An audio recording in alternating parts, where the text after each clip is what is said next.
દાહોદથી મહત્વપૂર્ણ સમાચાર સામે આવી રહ્યા છે। દાહોદના ચોસાલામાં આશ્રમ શાળામાં નાણાં માંગવાનો મામલો સામે આવ્યો છે।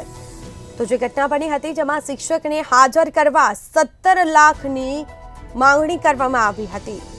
તો ઘટનાને પગલે તપાસનો ધમધમાટ શરૂ કરવામાં આવ્યો છે। આ મામલે તપાસ કરવામાં આવી છે।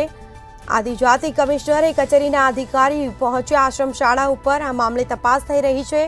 સમગ્ર મામલે અધિકારીઓ દ્વારા તપાસ શરૂ કરવામાં આવી છે। તો મંડળના પ્રમુખ બચુભાઈ પૈસાની માંગણી કરતા વિડીયોમાં જોવાયા છે। દાહોદના ધારાસભ્ય કનૈયાલાલ કિશોરીના પિતા છે બચુભાઈ। તો ચોસાલા આશ્રમ શાળામાં નાણાં માંગવાનો મામલો સામે આવ્યો છે।